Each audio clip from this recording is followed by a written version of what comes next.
നന്ദൻ ഗൗരിയെ കട്ടിൽ കിടത്തി നടുനിവർത്തി. ഇവൾ ഓലക്കാണോ ദൈവം പുഴുങ്ങി തിന്നെന്ന്? കുട്ടിഞ്ഞ വെയിറ്റ് അവൻ നടുവിൽ പിടിച്ചുകൊണ്ട് പറഞ്ഞു. കിടക്കുന്ന കിടപ്പുണ്ട പാവം, പക്ഷെ കയ്യിലിരിപ്പോ ഉരുട്ട്. അവൻ അവൾ നോക്കി പറഞ്ഞുകൊണ്ട് ഡോറടിച്ച് അവൾക്ക് മറുവശത്തായി വന്ന് കിടന്നു. മെല്ലെ തലയിരിച്ച് നോക്കിയപ്പോൾ ശാന്തമായി ഉറങ്ങുന്ന ഗൗരിയെ കണ്ട് അവന്റെ ചുണ്ടിലൊരു പുഞ്ചിരി വിടർന്നു. അവൻ അവൾക്ക് നേരെയായി കിടന്നു. നിനക്കെന്നോട് പ്രേമാണോടി? നീ എന്റെ അമ്മയെ കുപ്പിലാക്കിയതൊക്കെ ഞാൻ അറിഞ്ഞു. എന്നെ കെട്ടിയില്ലെങ്കിൽ വേറെ കല്യാണമേ വേണ്ടെന്നൊക്കെ കേട്ടല്ലോ. അത്രക്ക് ഇഷ്ടമാണോ? അവൻ അവളുടെ മുഖത്തിന് നേരെയായി കിടന്നുകൊണ്ട് ചോദിച്ചു. അവന്റെ ശ്വാസം തട്ടിയത് ഗൗരി ഒന്ന് ചിണുങ്ങി. നോക്കട്ടെ, എവിടെ വരെ പോകും നോക്കാം നമുക്ക്. അവനൊരു കള്ളച്ചിരിയോളം മലർന്നു കിടന്നു.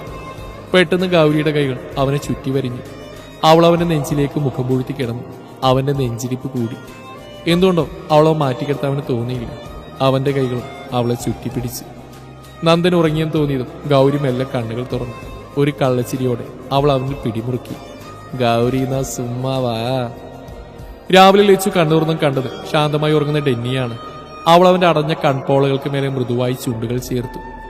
അവളുടെ ചുംബനത്തിന്റെ തണുപ്പിൽ അവൻ കണ്ണുകൾ ചിമ്മി തുറന്നു. അവൻ എഴുന്നേറ്റ് എന്ന് കണ്ടതും അവൾ വേഗം എഴുന്നേറ്റ് മാറാൻ ശ്രമിച്ചു. പക്ഷെ അവളുടെ നീക്കം മുൻകൂട്ടി മനസ്സിലാക്കിയ പോലെ അവൻ അവൾ വലിച്ച് ബെഡിലിട്ട് അവൾക്ക് മുകളിലായി കൈകൾ കുത്തി നിന്നു. അങ്ങനെ ഇപ്പൊ ഞാൻ ഉറങ്ങിക്കിടക്കുമ്പോ നീ ഓസിന് ഉമ്മച്ചുകൊണ്ട് പോണ്ട. ബാ, നമുക്ക് രണ്ടാം കൂടി ഉമ്മച്ച് കളിക്കാം. ചൂടോടെ എന്റെ മോളിച്ചാൻ്റെ ഡേട്ടി കിസ് എന്നേ അവനോട് മൂക്കിൽ മൂക്കുരസിക്കൊണ്ട് പറഞ്ഞു. അയ്യടാ, എന്റെ പൊന്നുമ തൽക്കാലം കൊണ്ട് മാറിക്കേ, ചേച്ചിക്ക് ഉമ്മിച്ച് കളിക്കാൻ ടൈമില്ല. അവൾ അവനെ മൂക്കിൽ പിടിച്ചു വലിച്ചുകൊണ്ട് പറഞ്ഞു. ഇല്ല, ഇന്ന് ഉമ്മിട്ടാൽ ഞാൻ മാറില്ല. I need energy booster from your lips. Come on Vedu, kiss me.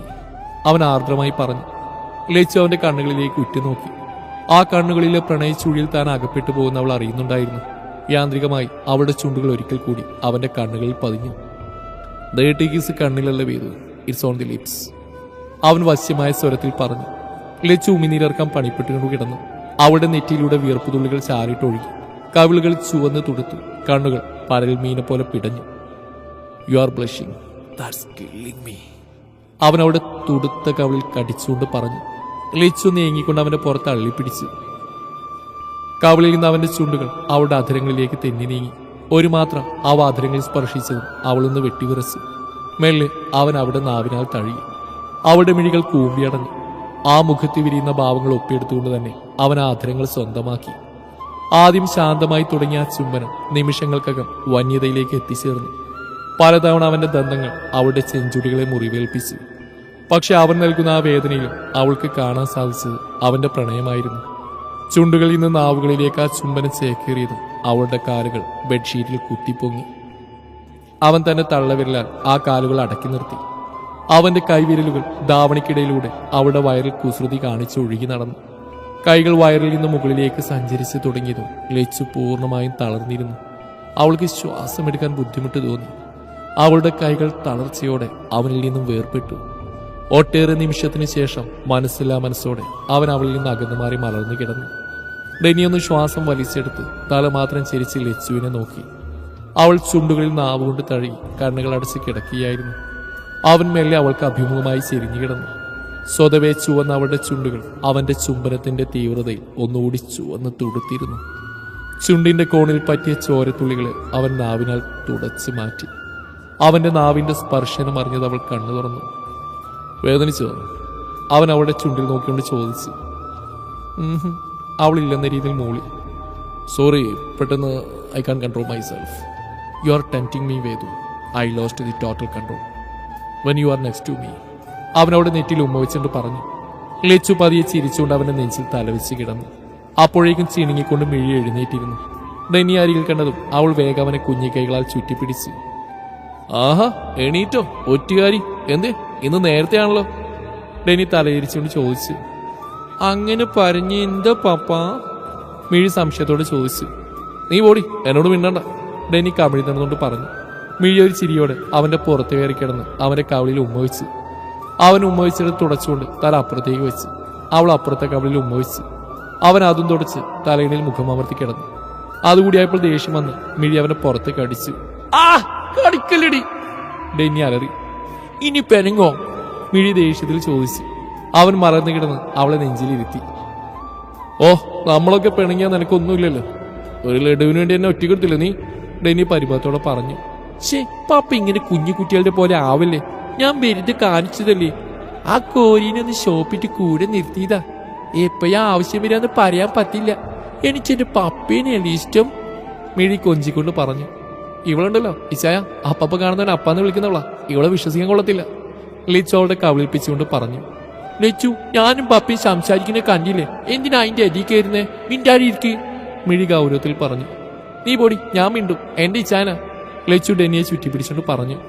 എന്റെ പപ്പയാ, മിഴി അവനെ കെട്ടിപ്പിടിച്ചു. ഹാ, രണ്ടാളുടെയാണ് പോരെ, ഇനി അതിന്റെ പേര് രണ്ടും വഴക്കണ്ട. ഡെന്നി നിറഞ്ഞ സംതൃപ്തിയോടെ രണ്ടാളെയും ചേർത്ത് പിടിച്ചു. ലച്ചുവും മിഴിയും ഒരേ സമയം അവന്റെ ഇരുകവിളുമായി ഉമ്മ വെച്ചു. ഗൗരി നന്ദൻ എണീക്കുന്നു നോക്കി അടക്കുകയാണ്. എന്നിട്ട് വേണം കൊച്ചിന് ഭാവാഭിനയം തുടങ്ങാനായിട്ട്. അടുത്ത കാലത്ത് നാം ഉണരുന്ന ലക്ഷണം കാണാതായപ്പോൾ ഗൗരിയുടെ ക്ഷമ നശിച്ചു. ഇയാളിത് എന്തോന്ന് ഓർക്കാം, എഴുന്നേൽക്ക് മനുഷ്യ, നിങ്ങൾക്കിട്ടൊരു പണയരാ സമയമായി, അവൾ പിറുവിരുത്തു. ഇങ്ങനെ നോക്കിയിരുന്ന ഉച്ചയായാലും അവൻ എഴുന്നേൽക്കില്ലെന്ന് തോന്നിയത് അവൾ അവന്റെ മീശൽ പിടിച്ച് വലിച്ചു. നന്ദന്റെ മുഖം വേദനയാലൊന്ന് ചുളിഞ്ഞു. അവൻ പതിയെ കണ്ണുകൾ തുറക്കാനുള്ള ശ്രമമാണെന്ന് കണ്ടത് ഗൗരി ഒന്നറിയാത്ത പോലെ കണ്ണടച്ച് കിടന്നു. ഇടനെഞ്ചിലൊരു ഭാരം തോന്നി നോക്കിയപ്പോഴാണ് തന്നെ കെട്ടിപ്പിടിച്ചുറങ്ങുന്ന ഗൗരിയെ നന്ദൻ കണ്ടത്. അവൻ അവളുടെ മുഖത്തേക്ക് വീണ മുടികൾ ഒതുക്കി വെച്ചു. ഓഹ്, കുരിപ്പ് എഴുന്നേൽക്കുന്നത് നന്നായി, അല്ലെങ്കിൽ നാറിയനെ. നന്ദൻ അവൾ ഉണർത്താൻ മേലെ അവളുടെ കൈകൾ നീക്കാൻ ശ്രമിച്ചു. ഗൗരി അതറിഞ്ഞതും മേലെ കണ്ണു തിരുമ്പി എഴുന്നേൽക്കാൻ തുടങ്ങി. ലേ, ഞാൻ എന്റെ പൊന്നു, എന്തോരഭിനയം. നന്ദൻ പെട്ടെന്ന് ഞെട്ടിയെഴുന്നേറ്റിരുന്നു. ഗൗരി കണ്ണും ചുറ്റും നോക്കി. നന്ദനെ കണ്ടതും അവൾ വേഗം ബെഡ്ഷീറ്റ് കൊണ്ട് പൊതിച്ച് കരയാൻ തുടങ്ങി. അയ്യോ, എനിക്ക് എന്താ പറ്റിയേ, എന്നെ എന്താ ചെയ്തേ ഈശ്വര, എന്റെ ചരിത്രം. അവൾ അലമുറയിട്ട് കരഞ്ഞു. ഇല്ലേ, ഞാൻ ചരിത്രമല്ല, ചാരിത്രം, ചാരിത്രം. എടി ഒന്ന് പയ്യറടി, നിന്നെ ഒന്നും ചെയ്തിട്ടില്ല, നന്ദൻ അവളുടെ വായ്പത്തി കൊണ്ട് പറഞ്ഞു. വേണ്ട, എനിക്കിനി ഒന്നും കേൾക്കണ്ട, ഞാനിതെങ്ങനെ സഹിക്കും, എന്റെ അച്ഛനും അമ്മയും എങ്ങനെ സഹിക്കും, പ്രായം തികഞ്ഞൊരു പെണ്ണിനെ ഒരു രാത്രി മുറിയിൽ കയറ്റി കിളത്തിയിട്ട്. ഭഗവാനേ, എനിക്ക് ഈ ജീവിതം വേണ്ട, മടുത്തു ദൈവമേ. അവിടെ അഭിനയം തകർക്കുകയാണ്. ഈ നിലക്കാണെങ്കിൽ സ്റ്റേറ്റ് അവാർഡ് ഉറപ്പാണ്. നന്ദൻ വെട്ടിയാൽ ചോരയില്ലാത്ത പോലെ ഇരിക്കുകയാണ്. ഇടയിൽ ഡെന്നിയെ നല്ലപോലെ സ്മരിക്കുന്നുണ്ട്. അതിന്റെ ബാക്കിപത്രമായി ഡെന്നി അവിടെ കിടന്ന് തുമ്മലോട് തുമ്മൽ. പറയൂ, എന്തിനോട് ഈ ചതി ചെയ്തു, നിങ്ങൾ എന്തിനെന്റെ ജീവിതം നശിപ്പിച്ചു. അവിടെ സീരിയലിനെ വെല്ലുന്ന അഭിനയം. നന്ദനാണ് ഇത് കടിക്കുമെന്ന രീതിയിൽ നോക്കുന്നുണ്ട്. എടി, നീ ഇതെന്തൊക്കെയാ വിളിച്ചു പറയുന്നത് ബോധമുണ്ടോ, നന്ദൻ സമാധാനപരമായി ചോദിച്ചു. ഞാൻ എങ്ങനെ ഇവിടെ എത്തി? ഇന്നലെ ഞാൻ ലച്ചേച്ചിയുടെ കൂടുതൽ കിടന്ന് ഓർക്കത്തിൽ എഴുന്നേറ്റ് ഇറങ്ങുന്ന സ്വഭാവം എനിക്കില്ല. സത്യം പറയൂ ആദ്യാരെ, നിങ്ങൾ ഇന്നലെ എന്നെ പൊക്കിക്കൊണ്ട് വന്നല്ലേ. ഓ, പകല് കണ്ടാ എന്തൊരു മാന്യൻ, രാത്രിയാകുമ്പോ പെമ്പിള്ളേരെ പൊക്കലാ പണി. അവൾ അവന്റെ ഷർട്ടിന്റെ കോളർ പിടിച്ച് അടുപ്പിച്ചുകൊണ്ട് ചോദിച്ചു. Gauri on fire. പെണ്ണ് അനാവശ്യം പറയുന്നത്, ഞാനങ്ങനെയൊന്നല്ല, അവനോട് കൈ വിടുവിക്കാൻ നോക്കിയിട്ട് പറഞ്ഞു. ഓ, ഞാൻ പറയുമ്പോ അനാവശ്യം നിങ്ങൾ കാണിക്കാം. എവിടെ വിളിക്ക് ഈ കുടുംബത്തിലുള്ളവരെ. ഇപ്പൊ എനിക്ക് എല്ലാവരോടും എല്ലാ സത്യവും വിളിച്ചു പറയണം. അമ്മാ!